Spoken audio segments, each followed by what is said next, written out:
দুঃখ অনুভব করেন। প্রত্যেকের দুঃখ আলাদা হতে পারে। কারোর মনে এই দুঃখ থাকে যে সে তার বাবা মায়ের সব ইচ্ছে পূরণ করতে পারেননি। কেউ এটা ভেবে দুঃখ পান যে সে চিরকাল সদাচার করেছেন, সৎকর্ম করেছেন, কিন্তু তাও তাকে দুরাচারী বলে মনে করা হয়। কেউ এটা ভেবেও দুঃখ পান যে তার সামনে যে ব্যক্তি রয়েছেন তার চোখে তিনি শত্রু হয়ে উঠেছেন বা দুষ্ট হয়ে উঠেছেন, যেখানে তিনি হয়তো কোনো অনুচিত কাজই করেননি। এবার এই সমস্ত বিষয় নিয়ে ভেবে নিজের ব্যক্তিত্ব নিয়ে সন্দেহ প্রকাশ করবেন না। যদি নিজের ব্যক্তিত্ব নিয়ে কোনো সন্দেহ থেকে থাকে, তাহলে কর্ম সংক্রান্ত প্রশ্ন করুন যে আপনি যা করেছেন তাতে কি উচিত ছিল, কি অনুচিত ছিল। যেটা প্রয়োজন সেটা এটা বোঝার যে আপনার অন্তর্মন, আপনার বিবেক আপনাকে কি বলছে, আর আপনার অন্তর্মন আর আপনার বিবেক আপনাকে যেটা করতে বলবে শুধু সেটাই করুন। আর তারপরে এই সংসার কি বলবে, কি ভাববে সেসব নিয়ে ভাবতে যাবেন না। কারণ এই সংসার তো ঈশ্বরকেও প্রশ্ন করে থাকে, ঈশ্বরকেও দোষী মনে করে। কখনো কখনো যখন কোনো ঘটনা মানুষের ইচ্ছা অনুযায়ী ঘটে না, তখন মানুষ এটা বলে যে হে ঈশ্বর, আপনি আমার পাশে থাকলেন না, আপনি বড়ই কঠোর, এটা আপনার দোষ। যেখানে বেশিরভাগ সময় হয়তো সে নিজেই নিজের কর্মফল ভোগ করছে। আর কখনো কখনো ঈশ্বর হয়তো তার জন্য আরো ভালো কোনো পরিকল্পনা করে রেখেছেন, কিন্তু মানুষ সেটা বুঝতে পারে না। তাই দিনের শেষে যেটা প্রয়োজন সেটা হলো নিজের মনের কথা বুঝতে হবে। আপনার বিবেক কি বলছে শুধু সেটাই করুন, আর সামনে এগোতে থাকুন। আমার সাথে ভালোবেসে বলুন, রাধা রাধা। সবাই বলেন যে জীবনে কাদের সঙ্গ লাভ করছি সেটা খুব গুরুত্বপূর্ণ। এক ঝুড়ি ফলের মধ্যে যদি একটা পচা ফল আপনি রেখে দেন, তাহলে আস্তে আস্তে সমস্ত ফল পচে যায়। সেই জন্য কথায় আছে যে কুসঙ্গ থেকে দূরে থাকো। কিন্তু কি করা যায়? এই সংসার খুবই ছোট। যেখানে আমরা কাজ করি, যেখানে আমরা থাকি, যে পথে আমরা আসা যাওয়া করে থাকি, যে পথে আমরা ভ্রমণ করি, সেখানে এমন অনেক সংখ্যক ব্যক্তি থাকেন যাকে দেখে আমরা মনে করি যে এদের থেকে দূরে থাকতে হবে। তখন আমরা কি করতে পারি? তাদের কি আমরা পরিত্যাগ করব? তাহলে এই সংসারে এমন অনেক মানুষ আছেন, তাহলে কি সংসারই পরিত্যাগ করব? না, সেই ফলের মতন হবেন না যারা একটি পচা ফলের উপস্থিতির জন্য নিজেরাও নষ্ট হয়ে যান। বরং হয়ে উঠুন চন্দন বৃক্ষের মতন, যেটা আসলে সাপেদের বাসস্থান, যেখানে অনেক সংখ্যক অত্যন্ত ভয়ানক বিষধর সাপ থাকে। তারপরেও এই চন্দন, সে কিন্তু নিজের শ্রেষ্ঠত্ব হারায় না, এর মূল্য কিন্তু সেই একই থাকে। মনে রাখবেন, এই সংসারে নিজের সঙ্গ বদলানোর পূর্বে নিজেকে বদলান। নিজেকে কিছুটা এমন ভাবে গড়ে তুলুন যে কেউ আসুক না কেন সে যেন আপনাকে বিভ্রান্ত বা দূষিত না করতে পারে। আসুন আমার সাথে ভালোবেসে বলুন, রাধা রাধা। মানুষ জীবনে অনেক ধরনের সুখ লাভ করে। অর্থ সুখ, পরিবারের সুখ, বৈভবের সুখ। কিন্তু এমন একটা সুখ আছে যা বেশিরভাগ মানুষকে প্রভাবিত করে, কিন্তু সেই সুখ তাদের কোনো প্রয়োজনই নেই। সেটা হলো পরনিন্দা সুখ। অর্থাৎ এমন কোন ব্যক্তিকে নিয়ে নিন্দা করা, তার প্রতি অনুচিত শব্দ প্রয়োগ করা, কারণ সেই ব্যক্তিকে আপনি পছন্দ করেন না। আর এমন অনেক মানুষ আছেন যারা এই কাজ করে খুব আনন্দ লাভ করেন, যেটা করা উচিত নয়। কারণ এতে আপনার সময়, আপনার ঊর্জা, আপনার নিজের অন্তরের ইতিবাচক শক্তি আপনি নষ্ট করে ফেলছেন। আর এই সব কিছুই আপনার প্রয়োজন আছে। যাদেরকে আপনার পছন্দ নয় সেই ব্যক্তির বিষয়ে কথাই বলবেন না। সেই সব ব্যক্তির দিকে মনোনিবেশ করুন যাদের আপনি ভালোবাসেন। সেই সব কাজে মন দিন যেগুলো আপনার ভালো লাগে। সেই বস্তুর দিকে নজর দিন যেগুলো আপনার প্রিয়, নিজের লক্ষ্যের দিকে, এই সব কিছুর দিকে নয়। এমনটা করলে আপনার জীবনে আপনি সেই সব বস্তুর দিকে নজর দিতে পারবেন যারা প্রকৃত অর্থে আপনার জীবন আরো শ্রেষ্ঠ করে তোলে। এমনটাই করুন, জীবন আরো অনেক বেশি সুন্দর হয়ে উঠবে। আর তখন এই মন প্রসন্ন হয়ে বলবে, রাধা রাধা। আজ আমরা আবার সাফল্য আর অসফলতার বিষয়ে কথা বলবো। সফল ব্যক্তি কে হয় এবং অসফল ব্যক্তি কে হয়, এই বিষয়ে আমরা আগে অনেকবার কথা বলেছি। প্রত্যেক ব্যক্তি সাফল্য লাভ করতে চান, কিন্তু প্রত্যেক ব্যক্তি সাফল্য লাভের এই কাজে সফল হতে পারেন না। এবার এটা কেন হয়, এর পেছনে কারণটা কি? কারণ হলো ভয়। সফল ব্যক্তি হলেন তিনি যিনি নিজের সিদ্ধান্ত দ্বারা এই সমস্ত সংসারকে বদলে দিয়ে থাকেন, এবং অসফল ব্যক্তি হলেন তিনি যিনি এই সংসারকে দেখে এর বিষয়ে ভেবে নিজের সিদ্ধান্ত বদলে ফেলেন। প্রয়োজন হলো নিজের লক্ষ্যের বিষয়ে ভেবে দেখার, পথের বিষয়ে ভেবে দেখার। একবার যদি আপনি পথ নির্বাচন করে থাকেন, সেই পথে অগ্রসর হতে থাকুন আর তাতে অটল থাকুন।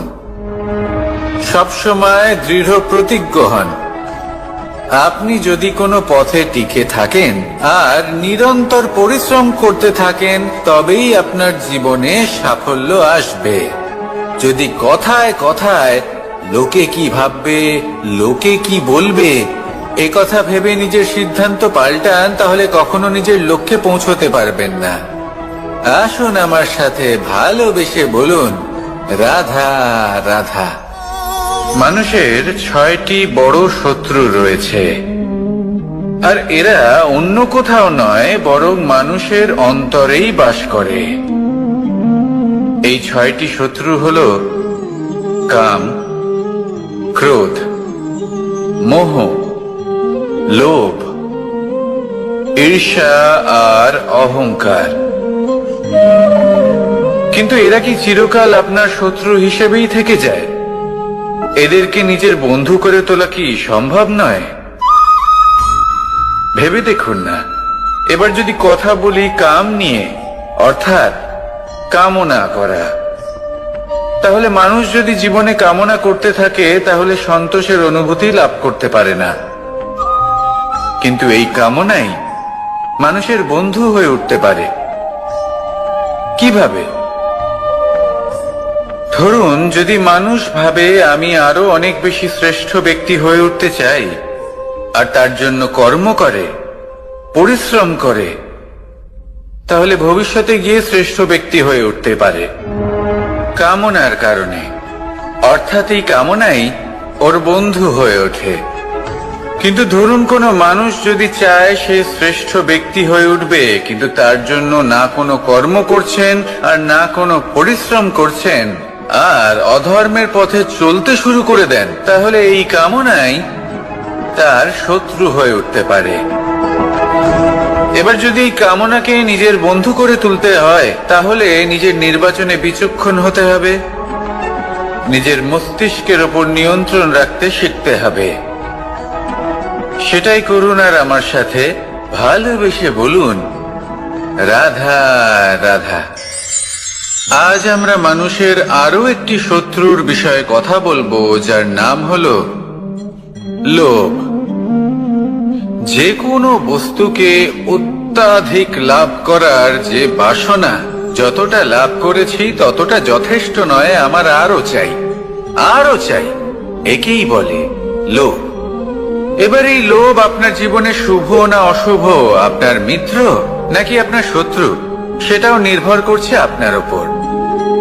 যেমন ধরুন, কোনো ব্যক্তির অসম্ভব ধনের লোভ, সে সেটা অর্জন করছে আর সেটা সংগ্রহ করছে, আর সেটা লাভ করার জন্য সে অনৈতিক কাজ করছে। যদি এই সব হতে থাকে তাহলে লোভ কিন্তু আপনার পক্ষে অত্যন্ত ক্ষতিকারক। কিন্তু যদি সেই ব্যক্তি ধরুন ধন অর্জন করছেন, তার সাথে নীতিও পালন করছেন, আর সংগ্রহ করার পরে সেটা সংসারে ছড়িয়ে দিচ্ছেন, যদি এমনটা হয় তাহলে এই লোভ আপনার বন্ধু হয়ে উঠতে পারে। যদি আপনার সৎসঙ্গ লাভ করার, সৎকর্ম করার লোভ থাকে, তাহলে আপনি কখনো একা থাকবেন না। যদি ভালোবাসা প্রদান করার লোভ থাকে, এই সংসারকে সাহায্য করার লোভ থাকে, তাহলে এই লোভ, যা সংসারের শত্রু, সেটা কিন্তু আপনার সাথে পরমাত্মার মিলন ঘটাতে পারে। এবার এই লোভকে নিজের মিত্র করে তুলবেন নাকি শত্রু করে তুলবেন, সেই সিদ্ধান্ত আপনারই।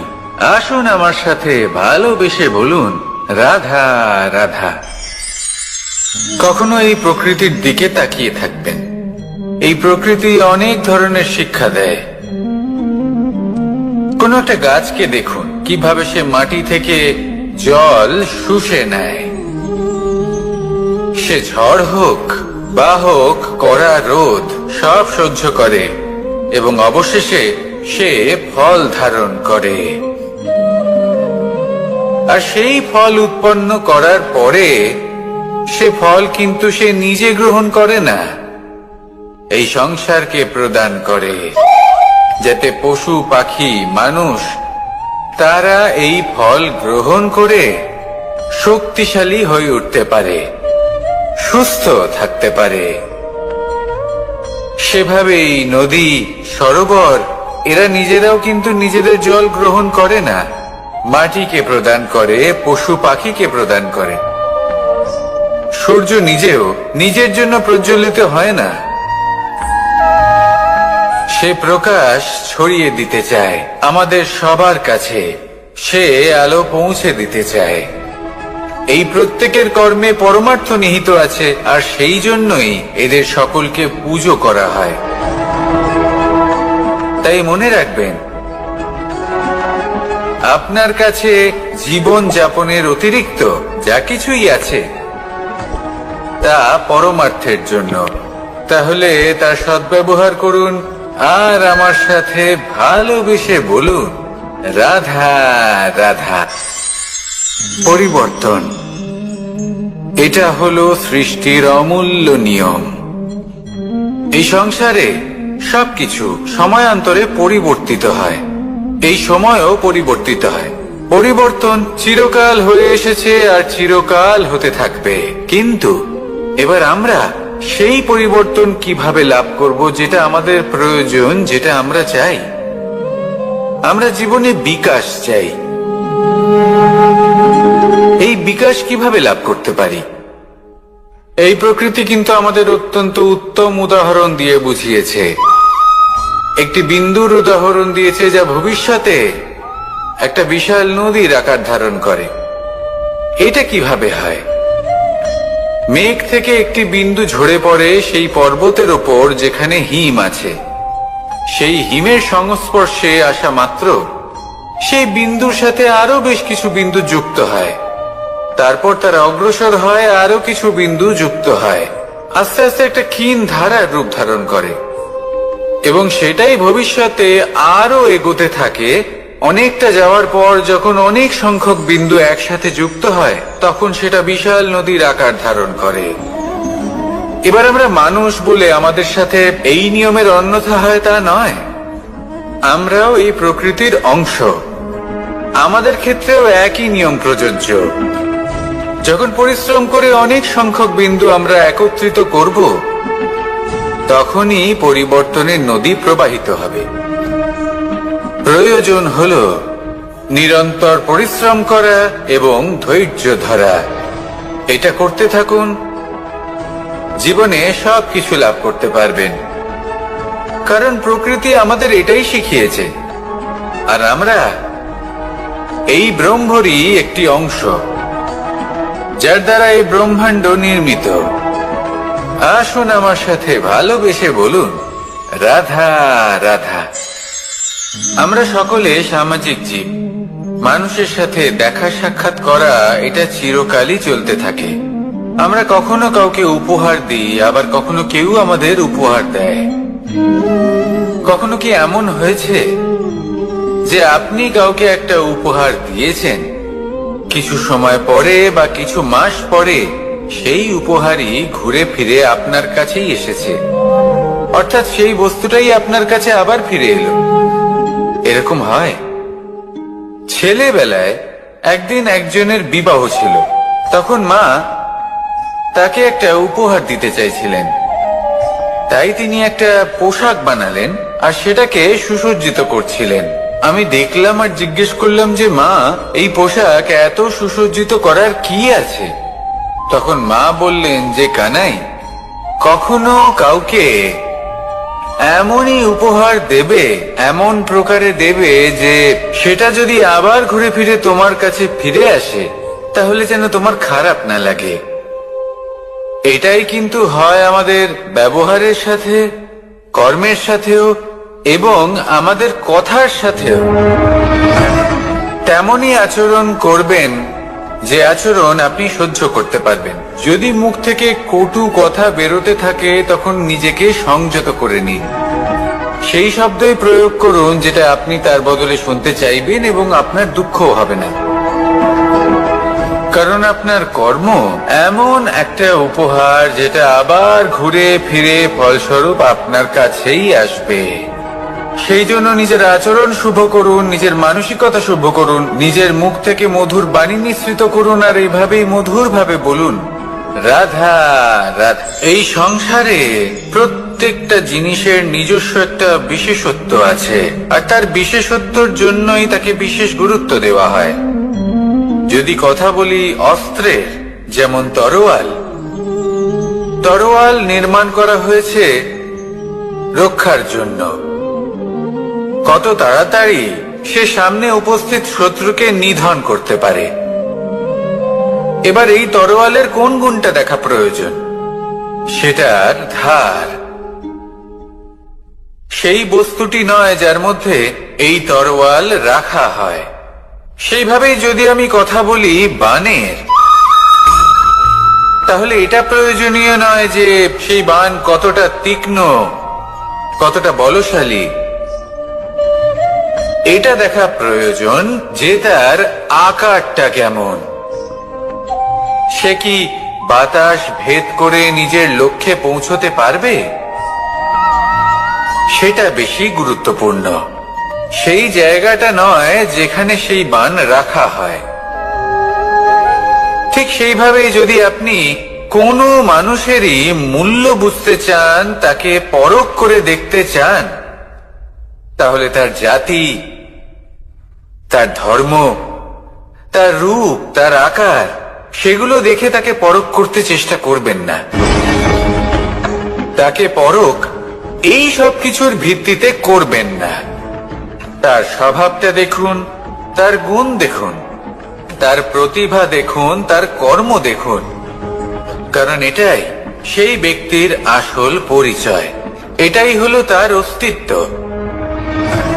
যখনই আপনি কোন নর্তককে শ্রেষ্ঠ নৃত্য প্রদর্শন করতে দেখেন, তখন আপনি কিন্তু এটা ভাবেন না যে সে কোথা থেকে এসেছে, সে কি খায়, ওর বন্ধু বান্ধব কারা। আপনি তার নৃত্য দেখেন, ওর শিল্প দেখেন, সেটারই প্রশংসা করেন, সেটাকেই সম্মান করেন। সেইভাবে এই সংসারে সকলকে সম্মান করুন। আর এই সম্মানের আধার হওয়া উচিত তার গুণ, তার স্বভাব, তার কর্ম, তার রূপ আর তার বেশভূষা নয়।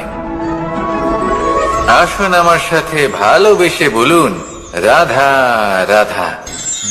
এই সংসার বলে যে কৃষ্ণ হলো মহাযোগী। কেউ বলে যে কৃষ্ণ হলো সাংখ্য যোগের প্রবর্তক। কেউ বলে ভক্তি যোগের, কেউ বলে জ্ঞান যোগের, কেউ কেউ এটা মনে করেন যে অষ্টাঙ্গ যোগের প্রভু হলাম আমি। কিন্তু এই যোগ আসলে কি? যোগ বিষয়টাকে বোঝা খুব একটা কঠিন নয়, কিন্তু সেই যোগকে নিজের যাপনের অংশ করে তোলা হলো অত্যন্ত কঠিন, আর তার জন্য প্রয়োজন অভ্যাস। যোগ শব্দটার অর্থ হলো যুক্ত করা, আর এটা আমি ছোটবেলায় শিখেছিলাম।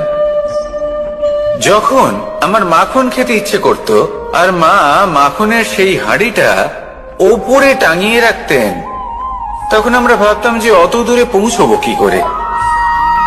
তখন আমরা যোগের বিষয়ে জানতে পারলাম, আর তখন জানতে পারলাম যে সব থেকে গুরুত্বপূর্ণ যোগ আসলে কি? সহযোগিতা, সাহায্য। আমরা সব সখারা একসাথে জড়ো হতাম, একে অপরের পিঠের উপর উঠে দাঁড়াতাম, আর তারপর আমরা ওই মাখনের হাঁড়ির কাছে পৌঁছতে পারতাম, আর তারপর আমরা সবাই মিলে সেই মাখন ভাগ করে খেতাম। সহযোগিতা, এটা অত্যন্ত গুরুত্বপূর্ণ। পাণ্ডবরাও মহাভারতে এটাই করেছিলেন। ওনাদের সাথেও কেউ ছিল না, একে অপরকে সাহায্য করে ওনারা অনেক বীরদের একত্রিত করেছিলেন। তারপর অবশেষে মহাভারতের এই মহাযুদ্ধে ওনারা জয়লাভ করেছিলেন। রামায়ণে রাম এবং লক্ষ্মণের সাথে কেউ ছিল না। সহযোগিতার মাধ্যমে ওনারা ভাল্লুক আর বানর সেনাকে একত্রিত করেছিলেন, আর এই সংসারের সব থেকে প্রবল রাক্ষস রাবণকে বধ করেছিলেন। মনে রাখবেন, একসাথে মিলে যদি আপনারা কর্ম করতে শেখেন, তাহলে এই সংসারে এমন কিছুই নেই যেটা আপনি অর্জন করতে পারবেন না। আসুন আমার সাথে ভালোবেসে বলুন, রাধা রাধা। কর্ম এবং ফল। মানুষের স্বভাব হলো এটাই যে তিনি নিজের প্রত্যেক পরিশ্রমের প্রতিফল প্রার্থনা করেন। বেশিরভাগ সময় এই ফলাফলের চিন্তা করতে করতে, কল্পনা করতে করতে উনি কর্ম করতে থাকেন যে আমি এই কাজটা করলে এই ফল পাবো। সেই সব কল্পনা করতে থাকেন যা না তার হাতে আছে, না আছে অধিকার, আর না আছে নিয়ন্ত্রণ। উনি শুধু নিজের কর্ম করতে পারেন। উনি কি ফল পাবেন তা তার হাতে কখনোই নেই। তাই আপনিও শুধুমাত্র কর্ম করতে থাকুন, ফলের চিন্তা করবেন না। মনে রাখবেন, শিকড় এবং শাখা যেভাবে একে অপরের সাথে জড়িয়ে, সেইভাবেই একে অপরের সাথে জড়িয়ে কর্ম এবং ফল। যেরকম কর্ম আপনি করবেন, সেরকম ফল আপনি অবশ্যই পাবেন।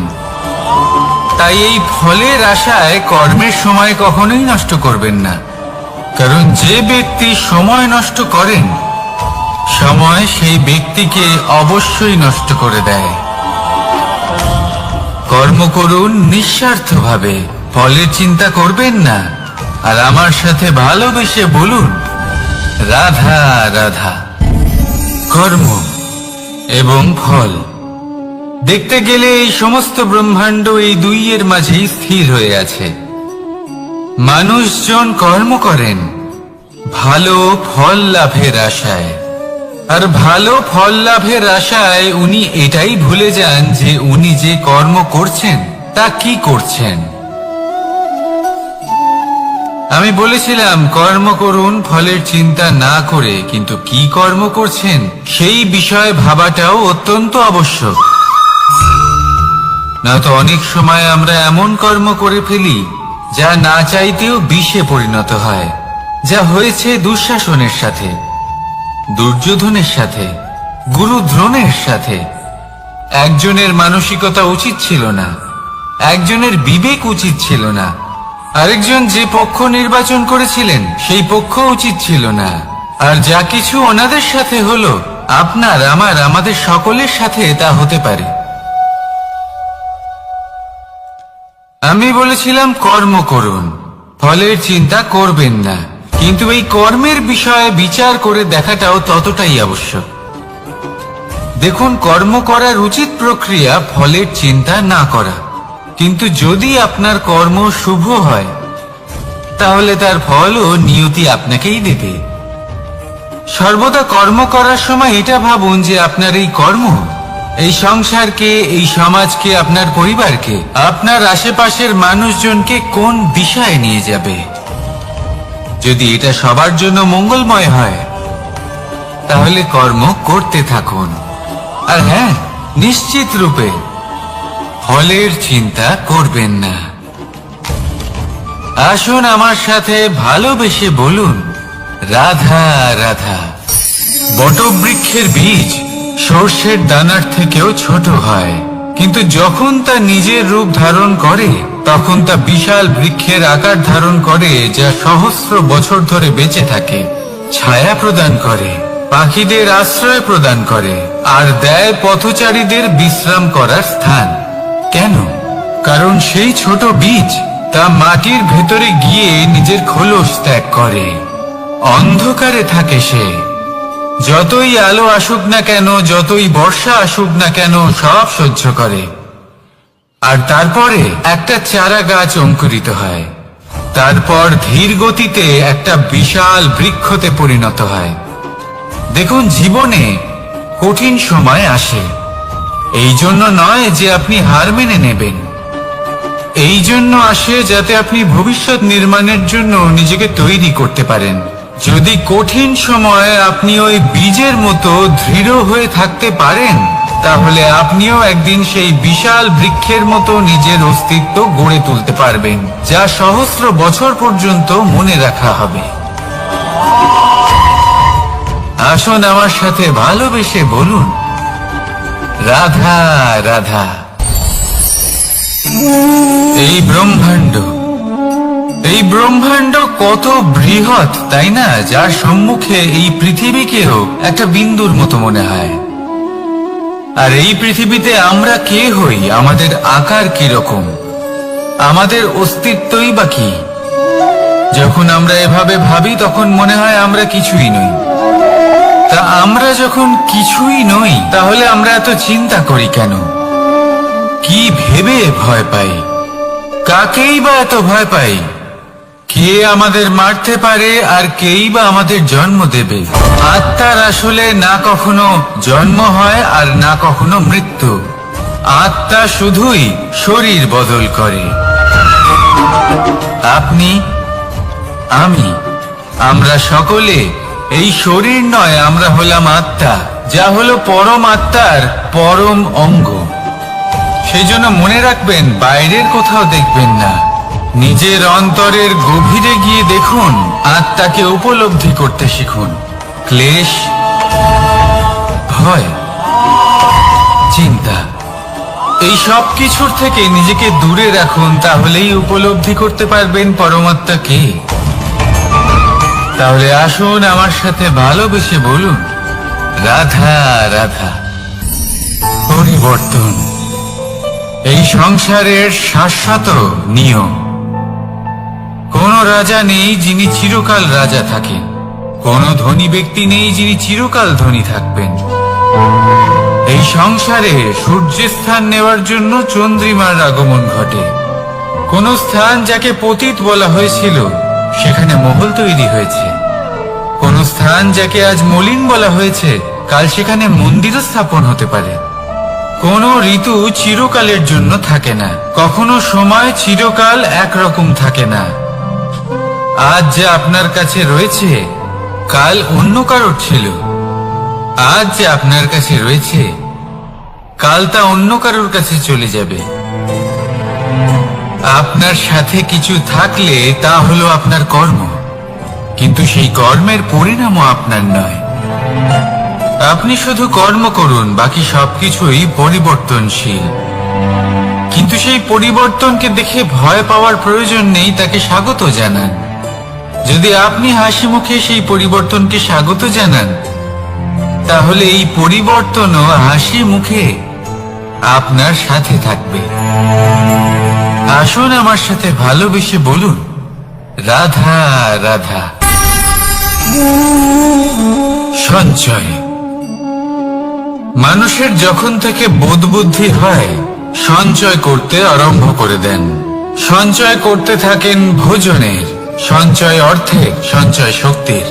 নিজের জন্য করেন, নিজের পরিবারের জন্য করেন, নিজের স্ত্রীর জন্য করেন, সন্তানের জন্য করেন, সন্তানের জন্য সঞ্চয় করেন। সঞ্চয় করার জন্য ওনার কাছে অনেক কারণ রয়েছে, কারণ উনি এটা ভাবেন যে এই সঞ্চিত শক্তির জন্য কেউ ওনার কোনো ক্ষতি করতে পারবে না। মানুষ ভুলে যান একটা গুরুত্বপূর্ণ কথা, এই সত্য, উনি এই সংসারে খালি হাতেই এসেছিলেন, আর এখান থেকে ওনাকে খালি হাতেই যেতে হবে। যা এখানকার তা এখানেই থেকে যাবে। আর যদি কিছু ওনার সাথে যায় তা হলো ওনার কর্ম, আর কিচ্ছু নয়। তাই যদি কিছু অর্জন করতে চান তাহলে শুভ কর্ম অর্জন করুন, আত্মশক্তি অর্জন করুন, কারণ পরলোকে এটাই হবে আপনার সম্পত্তি। তাহলে কি এটা আপনি অর্জন করতে চান না? আসুন আর আমার সাথে ভালোবেসে বলুন, রাধা রাধা। সদিচ্ছা। দেখতে গেলে 3 অক্ষরে তৈরি এই শব্দ, কিন্তু সমস্ত ত্রিলোক তার উপরেই আধারিত। আপনি এই সংসারে এসেছেন, তখন অবশ্যই শ্বাস নেবেন, কিন্তু তার বদলে আপনাকে কিছু তো দিতেই হবে। আপনার উপর নির্ভর করছে আপনি কি দেবেন।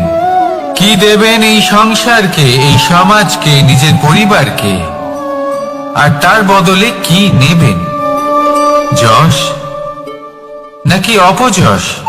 দেখুন, এক ছিল রাবণ, যে কিনা সমুদ্র পার করলো সীতাকে অপহরণ করার জন্য, আর এক ছিলেন রামচন্দ্র, যিনি সমুদ্র পার করেছিলেন, সেতু বানিয়ে গিয়েছিলেন সীতাকে ফিরিয়ে নিয়ে আসার জন্য। দুজনেই সমুদ্র পার করেছিলেন, শুধু পার্থক্য ছিল সদিচ্ছাকে বোঝার, লক্ষ্যের। অনেক মানুষের যাত্রা একরকম হতেই পারে, কিন্তু আনন্দ তখনই লাভ করবেন যখন লক্ষ্য শুভ হবে, মহান হবে। এই লক্ষ্য দিয়ে এই সংসারের কল্যাণ হবে এবং মানুষের সম্মান হবে। যদি আপনার সংকল্প উচিত হয় তাহলে আপনার লক্ষ্য উচিতই হবে, নয়তো শুধুমাত্র বিনাশ হবে। আর উচিত এটাই হবে যে বিনাশের হাত থেকে যেন নিজেকে বাঁচানো যায়, কি বলেন? তাই জীবনে যে লক্ষ্য স্থির করছেন, মনে রাখবেন তা যেন শুভ লক্ষ্য হয়। যদি এরকম হয় তাহলে আপনার যাত্রা, আপনার জীবন দুটোই শুভময় হবে। আসুন আর আমার সাথে ভালোবেসে বলুন, রাধা রাধা। সুরক্ষা। এই সুরক্ষা আসলে কি? এটা কি কোনো কবচ নাকি কোনো সীমা? এই সুরক্ষা আসলে অন্য কিছু। আমাদের মাতা পিতা, আমাদের প্রিয়জন, আমাদের বন্ধু, এই সমাজ, আমাদের শুভাকাঙ্ক্ষী, আমাদের আত্মীয়, এনারা সবাই আমাদের জীবনে কোনো না কোনো ভাবে সুরক্ষা দিয়ে থাকেন, একটা কবচ দিয়ে থাকেন কোনো না কোনো রূপে। কিন্তু দেখতে গেলে আমাদের পরাক্রমের পথে, আমাদের বীরত্বের পথে, আমাদের সাহসের পথে এই সুরক্ষাই সব থেকে বড় বাধা হয়ে দাঁড়ায়। একবার ভেবে দেখুন, যদি আপনি কোনো সুরক্ষাই না পান, বা যদি আপনি এই সুরক্ষা ভেঙে বাইরে আসতে পারেন, তাহলে আপনার বীরত্ব চরম সীমায় পৌঁছে যায়। কেন? কারণ তখন আপনি জানেন যে এই সংসারের সম্মুখীন আমাদের নিজেদেরই হতে হবে। আপনি বুঝে যান যে শত্রুর সম্মুখীন এবার নিজের বলের দ্বারা, নিজের পরাক্রমের দ্বারা, নিজের সাহসের দ্বারা করতে হবে। আর তখন আমাদের মনের মধ্যে এই শক্তি জাগ্রত হয়। এই শক্তি অন্তরেই বসবাস করে, শুধু এটা চিনে নিতে হবে, একে জাগ্রত করতে হবে। আর এটা সুরক্ষা ভেঙে যাওয়ার পরেই সম্ভব হয়। আর যারা নিজের শক্তি সম্পর্কে জানেন, যিনি নিজেই জানেন তিনি কতটা শক্তিশালী, তিনি নিজেই নিজের সুরক্ষা কবচ চিরকালের মতো ভেঙে ফেলে দেন, ঠিক কর্ণের মতো। আর তারপরে দেখুন, আপনার পরাজয় হোক বা বিজয়ী হোক না কেন, সেটাই অনেক বড় হয়। সেটাই প্রশস্ত হয়ে থাকে। সেই জন্য ত্যাগ করুন নিজের ভয়কে, নিজের আশেপাশের এই সুরক্ষা চক্রকে ভেঙে ফেলুন, আর সম্মুখীন হন এই সংসারে নিজের শত্রু সম্মুখীন হন। পরাক্রমের এই অঙ্কুর, তা অঙ্কুরিত হওয়ার জন্য বীজের উপরের এই কবচ, এটা ভেঙে যাওয়া অতি আবশ্যক। আসুন আমার সাথে ভালোবেসে বলুন, রাধা রাধা। যখন আমরা হাঁটতে থাকি আর আমাদের পায়ে কাঁটা বিঁধে যায়, তখন মুখ দিয়ে আহ বেরিয়ে আসে, কান্না চলে আসে, আর অনেক সময় অভিশাপও বেরিয়ে আসে। কিন্তু আমরা কি কখনো এটা এইভাবে দেখেছি, এইভাবে ভেবেছি যে আমরা যে পথে চলেছি সেই পথে কাঁটা বিঁধেছে, নাকি আমরা সেই পথ নির্বাচন করেছি যাতে শুধুই কাঁটা রয়েছে? নাকি আমরা এভাবে ভেবে দেখেছি যে এই কাঁটা আমাদের কষ্ট দিতে এসেছে, নাকি এটা আমরাই বিছিয়ে রেখেছিলাম? সাবধান থাকা উচিত ছিল, কারণ কাঁটা বিঁধলে যন্ত্রণা হবে, চিৎকার করে ফেলতে পারি, মুখ থেকে অভিশাপও বেরিয়ে আসতে পারে। কিন্তু এই অভিশাপ শুধুমাত্র আমাদের তরফ থেকে অভিশাপ হয়, সামনের ব্যক্তিটির উপরও নির্ভর করে। এবার সেই ব্যক্তি যদি এমন হয় যে ফুল আর কাঁটা এই দুই সমানভাবে গ্রহণ করতে পারে, তার কাছে অভিশাপও বরদানে পরিণত হয়। শেষ পর্যন্ত ব্যাপারটা দাঁড়ায় ভাবনা, চিন্তা, দৃষ্টিভঙ্গির উপর। কারণ আপনার এই ভাবনাই সত্যি হয়ে সামনে আসে। সেই জন্য এই ভাবনা, চিন্তা, মানসিকতাকে গুরুত্ব সহকারে দেখবেন। এই বিবেচনা নিয়ে বিবেচনা করতে শিখুন। আমার কথার অর্থ হলো যে জীবনে যখন এরকম কিছু একটা ঘটবে, তখন ভেবে দেখুন যে এরকম কেন হলো। আপনি কি এমন কোনো কর্ম করেছিলেন যার কর্মফল এটা? এমন কোনো কাজ যা অনুচিত ছিল, অসত্য ছিল, যা অভদ্রতার কারণ ছিল? ভেবে দেখা প্রয়োজন। দেখুন, ইচ্ছে হলো আপনার যে আপনি কি করতে চান, ভাবনা আপনার, সত্য আপনার, জীবন আপনার, সিদ্ধান্ত আপনার। আসুন আর আমার সাথে ভালোবেসে বলুন, রাধা রাধা। সময়, এই সময় আসলে কি? এই সময় একটা সরল রেখা তো কখনোই নয়। সময় হলো একটা চক্র, যেখানে এর আদি সেখানেই হলো এর অন্ত, আর যেখানে তা শেষ হয় সেখান থেকেই তার শুরু হয়। এই সময় একটা অত্যন্ত বিচিত্র চিন্তা, বিচিত্র ভাবনা, একটা বিচিত্র বস্তু যা কেউ বুঝতে পারেন না। এই সময়ের লীলা, এর কোনো প্রমাণ নেই, কোনো জ্ঞান নেই, কোনো পরিমাপ নেই। শুধু এটুকু আমরা জানতে পারি, যেখানে শেষ হবে সেখান থেকে একটা নতুন সূচনাও হবে। যা আজ আপনার কাছে আছে, কাল অন্য কারোর কাছে যাবে, তারপরে তার কাছ থেকেও অন্য কারোর কাছে যাবে, তারপরে তার থেকেও ছিনিয়ে নেওয়া হবে। এই নিয়তির একজনের কাছ থেকে অন্যজনের কাছে আদান প্রদানের এই সময় হলো আপনার সময়। এই সময় সদ্ব্যবহার করুন, এই সময়কে বাঁচুন। আপনাকে শুধু এটাই সুনিশ্চিত করতে হবে যে আপনি কোন পক্ষে আছেন। আর সত্যি বলতে কি, আপনার জীবনের পরিণাম নির্ভর করে আপনার নির্বাচনের ওপর। আপনি কোন পক্ষ নির্বাচন করছেন? তাহলে মনে রাখবেন, জীবনে সেই পক্ষই নির্বাচন করবেন যা চয়ন করার পরে আপনি সুখ অনুভব করবেন, আপনি সন্তোষ লাভ করবেন, প্রসন্নতা লাভ করবেন। আর আমি এটাই সুনিশ্চিত করব যে এই পক্ষ যেন শান্তির পক্ষ হয়, এই পক্ষই যেন প্রেমের পক্ষ হয়। তাহলে চিন্তা করবেন না, আর আসুন আমার সাথে ভালোবেসে বলুন, রাধা রাধা। আজ আমি আপনাকে এমন এক গল্প শোনাবো যা আমার নন্দ বাবা আমাকে শুনিয়েছিলেন যখন আমি ছোট ছিলাম। কাহিনী একজন সাধু আর একজন বিছের। একবার এক সাধু নদীর পাড়ে স্নান করছিলেন। উনি দেখলেন যে জলের প্রবাহে একটা বিছে ভেসে যাচ্ছে।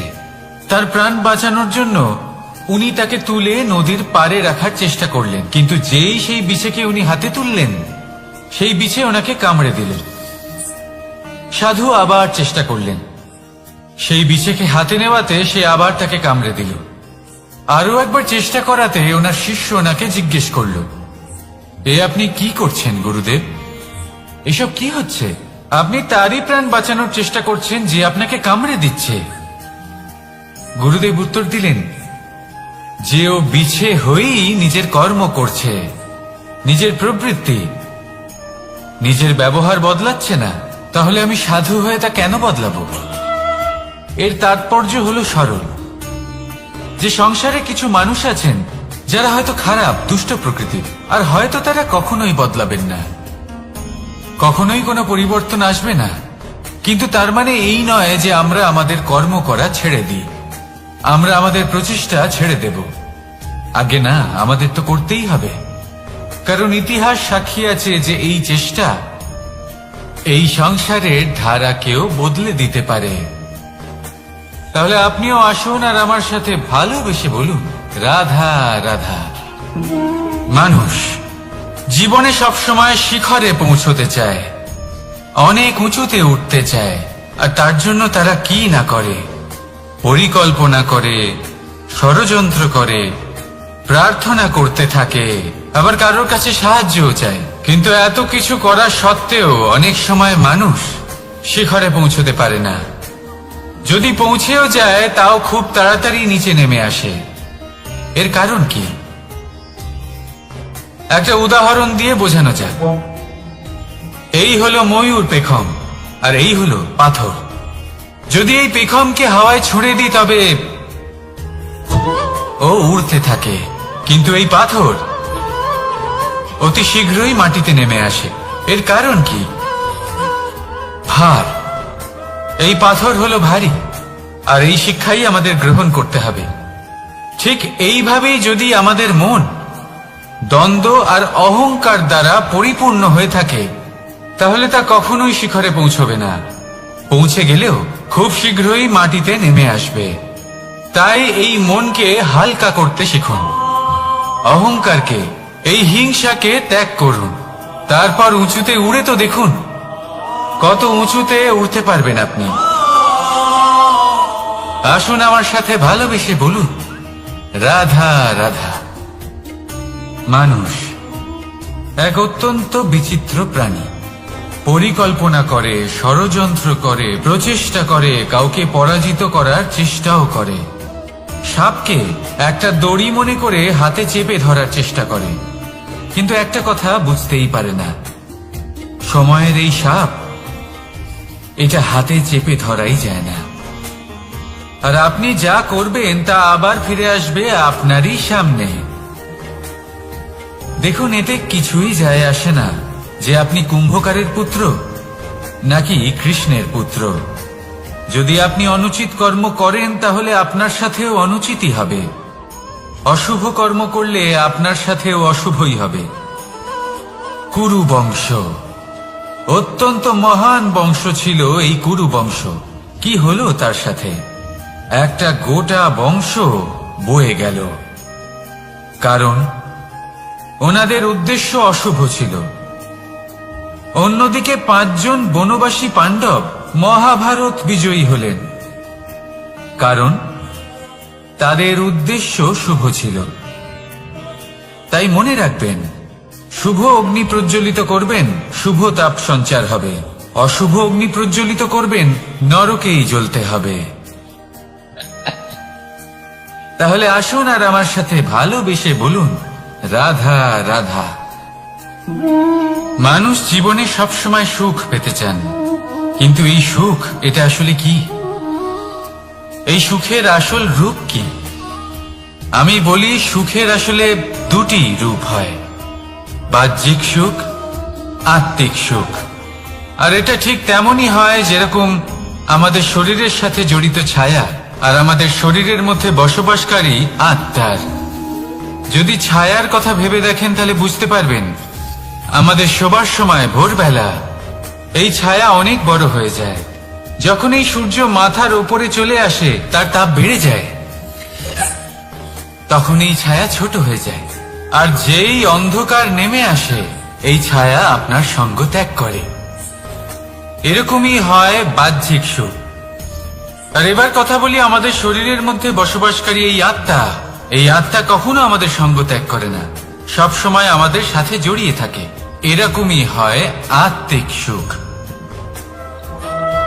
যা সব সময় আমাদের সাথে থাকে। আত্মিক সুখ কারোর সেবা করে, আত্মিক সুখ কাউকে সাহায্য করে, আত্মিক সুখ প্রেম বোধের, যা কখনো আমাদের সঙ্গ ত্যাগ করে না। সেখানে বাহ্যিক সুখ, যতক্ষণ আপনি সম্পন্ন কিছু মানুষ এবং সুবিধার সাথে আছে, এই বাহ্যিক সুখ আপনার সাথে থাকবে।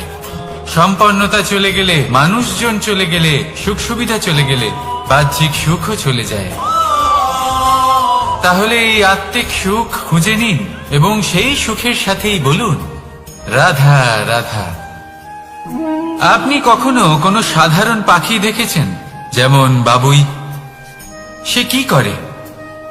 সে কোনো গাছের ডালে নিজের বাসা বানায়। এবার সেইখানে বাসা বানানো সহজ ব্যাপার, কারণ সামগ্রী আশেপাশেই পাওয়া যায়। কিন্তু সমস্যা হলো আক্রমণ।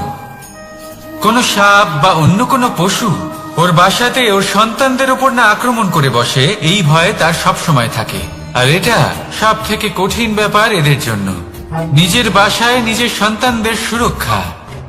আর বাজ পাখি, যদি আমরা বাজের কথা বলি তাহলে তারা কি করে? বাজ পাখি কোনো উঁচু পাহাড়ের শিখরে, কোনো পাথরের খাঁজে নিজের বাসা তৈরি করে। এবার ওখানে বাসা বানানো একেবারেই সহজ ব্যাপার নয়, কারণ সামগ্রী আশেপাশে পাওয়া যায় না, দূর থেকে নিয়ে আসতে হয়। কিন্তু সেইখানে আক্রমণের ভয়ও কখনোই থাকে না। এইভাবে উচিত রূপে ও নিজের বাসা রক্ষা করতে পারে, নিজের সন্তানদের রক্ষা করতে পারে। এর সারমর্ম হলো এটাই, যদি সমস্যা বড় হয় তাহলে সমাধানও উচ্চমানের হওয়া উচিত।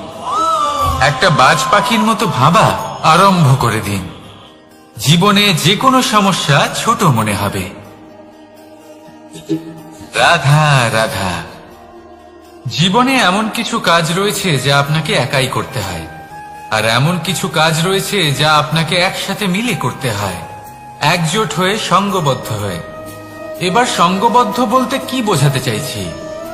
আমি তাদের কথা বলছি না যারা বাস্তবিকভাবে একে অপরের সাথে কাজ করেন।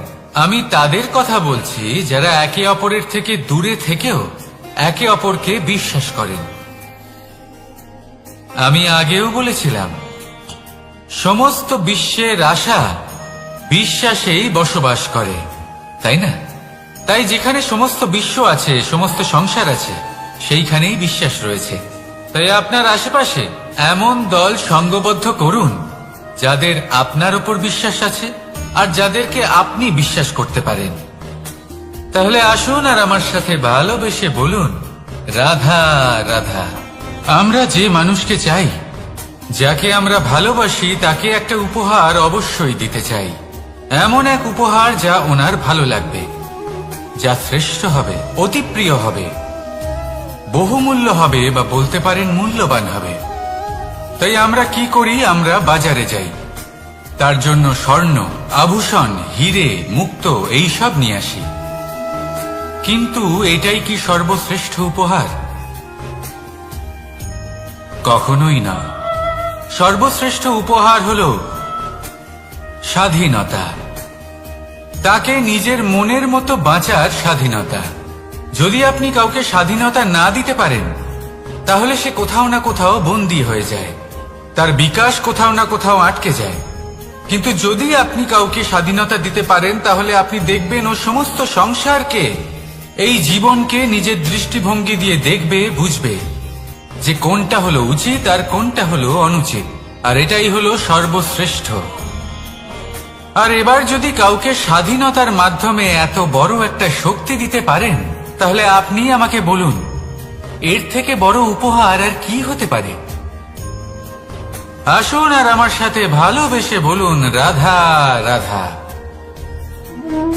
কর্ম, ধর্ম আর কর্তব্য, এই তিনটি একে অপরের সাথে জড়িত।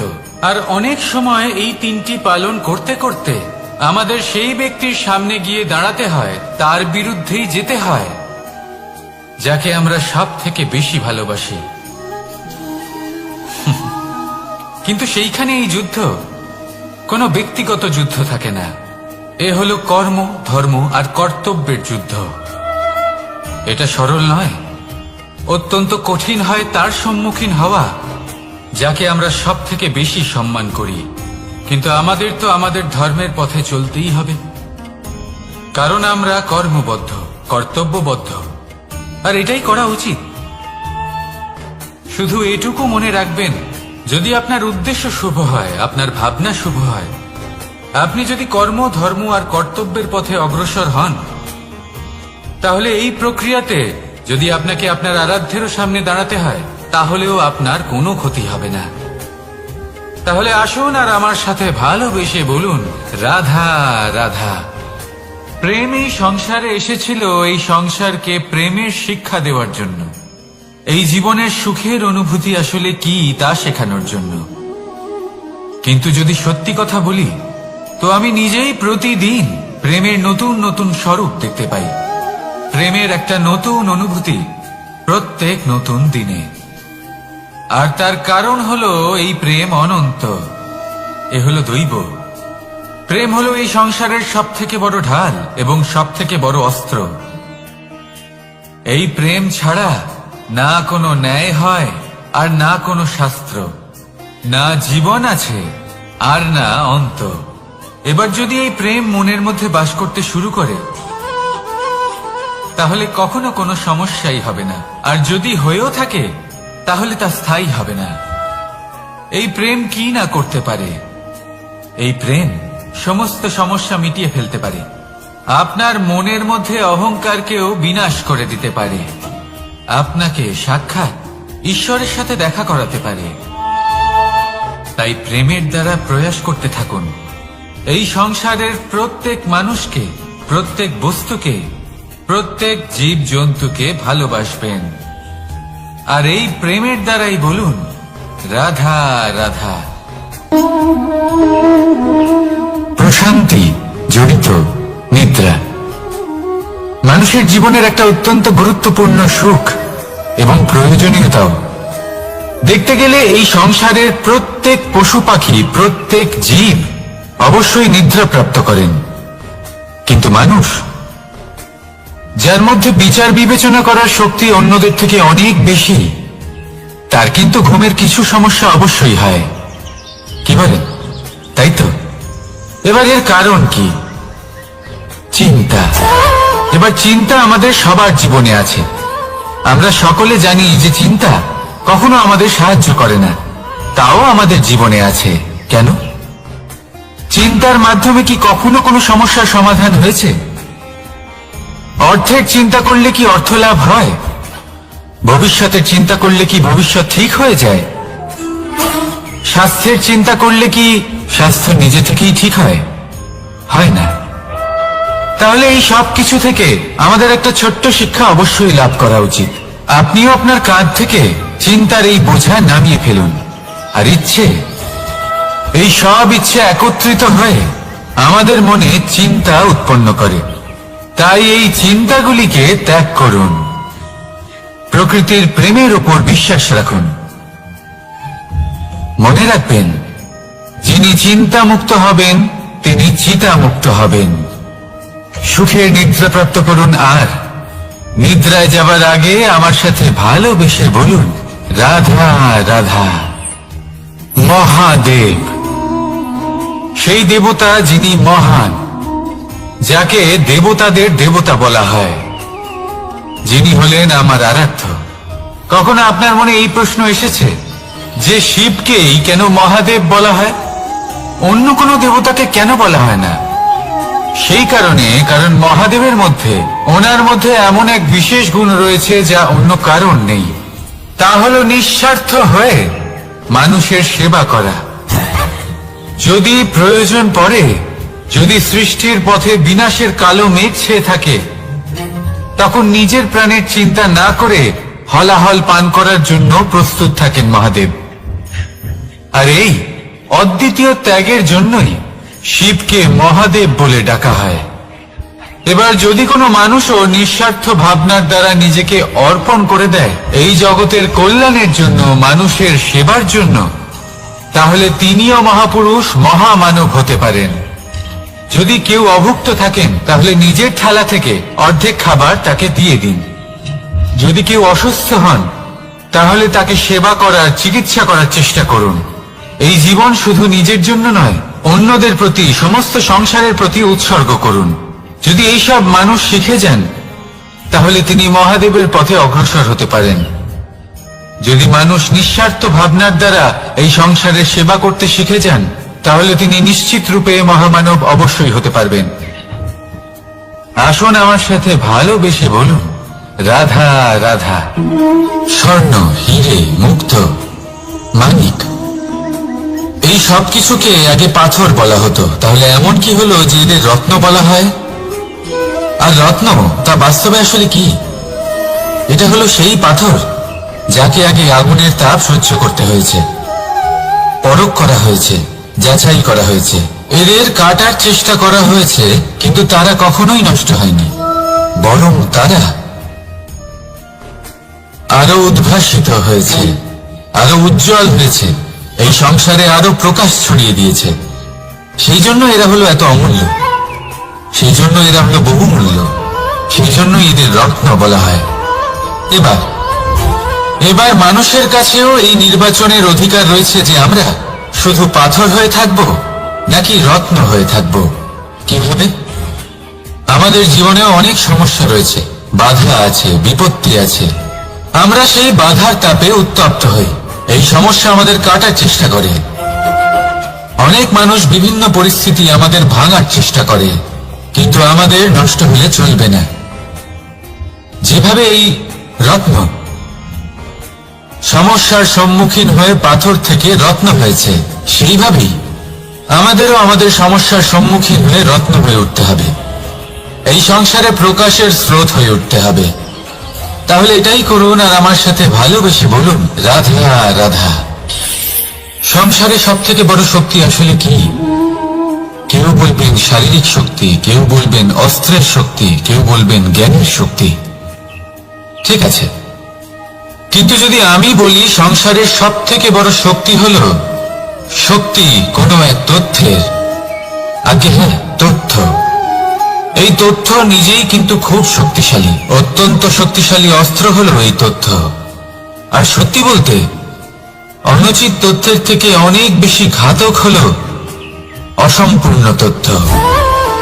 যেরকম আজ শাম্ব রুক্মির সাথে করেছে, ওকে অসম্পূর্ণ তথ্য দিয়েছে, তার ফলে বিনাশ হলো।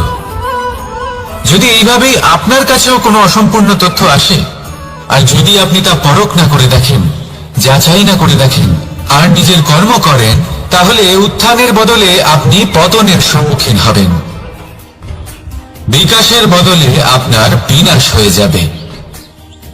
মনে রাখবেন একটা অত্যন্ত গুরুত্বপূর্ণ কথা, সঠিক তথ্য পাওয়া সঠিক তথ্য দেওয়ার থেকে অনেক বেশি গুরুত্বপূর্ণ। আশা করি এই কথা আপনি বুঝেছেন। জীবনে যখনই কোনো তথ্য আপনি পাবেন, সেই বিষয়ে ভেবে দেখুন, পরখ করে দেখুন, যাচাই করুন, তারপর নিজের কর্ম করুন। আমার সাথে ভালোবেসে বলুন, রাধা রাধা। ধর্ম এবং প্রেম, এই দুই হলো একই মুদ্রার দুই পিঠ। যদি এদের মধ্যে কোনোটা নষ্ট হয়ে যায়, তাহলে দ্বিতীয়টাও থাকে না। কখনো ভেবেছেন এমন কেন হয়? তার জন্য আগে আপনাকে বুঝতে হবে যে ধর্ম আসলে কি। ধর্ম সেটাই যা এই সংসারের প্রত্যেক মানুষকে একে অপরের সাথে সুখ এবং শান্তিতে থাকতে প্রেরণা যোগায়। এই প্রেরণার আধার হলো প্রেম। প্রেম সেটাই যা আপনার মধ্যে অন্য কারোর প্রতি করুণাবোধ জাগিয়ে তোলে, সম্মান জাগিয়ে তোলে। এবার যদি প্রেম চলে যায় তাহলে সবার আগে বিনাশ হবে সম্মান আর করুণাবোধের। এবার যেখানে না প্রেম রয়েছে, না সম্মান রয়েছে, না করুণা রয়েছে, সেখানে ধর্ম কিভাবে বাস করবে? অশুভ ইচ্ছে জাগ্রত হয়ে ওঠে, ক্রোধ জাগ্রত হয়ে ওঠে, অহংকার জাগ্রত হয়ে ওঠে, আর তারপর আরম্ভ হয় অধর্মের। তাই যা যা ভাবনা আপনার অন্তরে প্রবেশ করছে করতে দিন, কিন্তু যাই হোক না কেন এই প্রেমকে নিজের থেকে দূরে যেতে দেবেন না। এই প্রেমকে চিরকাল নিজের কাছে রাখুন, নিজের হৃদয়। আর এই প্রেম ভাব নিয়ে বলুন, রাধা রাধা। মানুষের জীবনে উন্নতি লাভ করার জন্য তিনটি স্তম্ভের প্রয়োজন হয়। প্রথম স্তম্ভ শিক্ষা। এই শিক্ষা আমাদের জ্ঞান প্রদান করে। দ্বিতীয় স্তম্ভ ব্যবসা, যার দ্বারা আমরা ধন উপার্জন করি। তৃতীয় স্তম্ভ হলো আমাদের ঈশ্বর, আমাদের ইষ্ট। এনার সাথে যদি আমরা জুড়ে থাকতে পারি তাহলে এমন একটা মানসিক বল আপনি লাভ করবেন যেটা এই সংসারে আর কোথাও পাওয়া সম্ভব নয়। কিন্তু মানুষ অনেক সময় জীবনে এই তিনটি স্তম্ভ লাভ করা সত্ত্বেও সামনে অগ্রসর হতে পারেন না। তখনও জীবনে কঠিন পরিস্থিতি আসতেই থাকে। এমনটা ঠিক কেন হয়? কারণ সে জীবনে এই তিনটি স্তম্ভ লাভ করে নেয়, জীবনে প্রয়োগও করে, কিন্তু তার ভিতের কথা সে ভুলেই যায়। যেমন প্রথম স্তম্ভ অর্থাৎ শিক্ষা। এই শিক্ষার আধার হলো শুভ চেতনা। যদি অন্তরে শুভ চেতনা না থাকে তাহলে এই শিক্ষার কোনো গুরুত্ব থাকে না। দ্বিতীয় স্তম্ভ ব্যবসা। পরিশ্রম করে উপার্জন করতে হবে, এই কথাটা আমরা সবাই জানি এবং সবাই চেষ্টাও করি। কিন্তু ব্যবসা করতে করতে আমরা এটা ভুলে যাই আমাদের ব্যবহার কেমন হয়ে পড়েছে। এই ব্যবহার যদি শুভ হয় তাহলে আমাদের উপার্জন আস্তে আস্তে একটা স্থির জায়গায় এসে পৌঁছবে। এবং তৃতীয় স্তম্ভ আমাদের ভগবান। যদি ওনার স্মরণে আপনি যেতে চান তাহলে তার পূর্বে নিজের মা বাবাকে সেবা করুন, তাদের যত্ন করুন, তাদেরকে ভালোবাসুন, কারণ ওনারাই হলেন এই সংসারে আপনার সব থেকে বড় ইষ্ট। তাহলে তিন স্তম্ভের সাথে সাথে তাদের আধারকেও নিজের জীবনে প্রাধান্য দিন। কোনো সমস্যা আসবে না, জীবনে একের পর এক উন্নতি করবেন এবং এই মন প্রসন্ন হয়ে বলবে রাধা রাধা। সুখ, দুঃখ এবং শক্তি, এই তিন হলো এই সংসারের ত্রিদেবের মতো। আমাদের জীবনে যা কিছু ঘটছে এই তিনটির ভিত্তির উপরেই হচ্ছে। আসলে এই সংসারের একটা নিয়ম আছে, যখনই আপনি কিছু লাভ করেন এই সংসার আপনার পরীক্ষা নেয়। এটা জানার জন্য আপনার পরীক্ষা নেয় যে আপনি যা কিছুই লাভ করেছেন আপনি কি আদৌ সেটার যোগ্য কিনা। ঠিক সেইভাবেই এই সুখ, দুঃখ এবং শক্তি আপনার পরীক্ষা নিয়ে থাকে। যখন সুখ আসে তখন সে আপনার পরীক্ষা নেয় যে আপনার মধ্যে অহংবোধ জাগ্রত হয়নি তো। যদি অহংবোধ চলে আসে তাহলে সুখ সেখানেই সঙ্গ ত্যাগ করে। দুঃখ আপনার ধৈর্যের পরীক্ষা নিতে থাকে, আর যদি আপনার মধ্যে ধৈর্য না থাকে তাহলে এটা আপনাকে আরো বেশি দুঃখের গভীর অন্ধকারে ঠেলে দেবে। সেখানে শক্তি পরীক্ষা নেয় আপনার বিনম্রতার। যদি আপনি বিনম্র না হন তাহলে হয় এই শক্তি আপনার সঙ্গ ত্যাগ করবে, নয় এই শক্তি বিনম্রতার অভাবে আপনার পতনের কারণ হতে পারে। এই সংসারে যে কোনো ব্যক্তি যিনি এই পরীক্ষায় উত্তীর্ণ হয়ে থাকেন এই জীবনে তিনি সাফল্য লাভ করেন। আসুন আমার সাথে ভালোবেসে বলুন রাধা রাধা। ভয়ের সাথে আমরা সবাই পরিচিত, কষ্ট আমরা সবাই পেয়েছি। কখনো কখনো আমরা অসুস্থ হয়ে পড়ি, আর এমন সময় হলে মাতার মমতা, কখনো বাবার স্নেহ, কখনো বন্ধুদের পাশে থাকার অনুভূতি আমাদের রোগ নিরাময়ে সাহায্য করে। কখনো যদি আমরা নিরাশ হয়ে পড়ি, তখন যদি আমাদের কোনো আপনজন আমাদের দুটো ভালো কথা বলে তখন আমাদের মনোবল বেড়ে যায়। ঠিক তেমন সংসারের এই রঙ্গমঞ্চে যদি আপনি পীড়িত অনুভব করেন, কিছু শুভ কথা আলোচনা করুন, কিছু স্তুতি গান করুন, কিছু মুহূর্তের জন্য হলেও নিজের ইষ্টদেবের কথা স্মরণ করুন আর প্রার্থনা করুন। সাহস বাড়বে, শক্তিও বৃদ্ধি পাবে এবং সামনে এগিয়ে চলার পথও দেখতে পাবেন। তখন এই মন প্রসন্ন হয়ে বলবে, রাধা রাধা।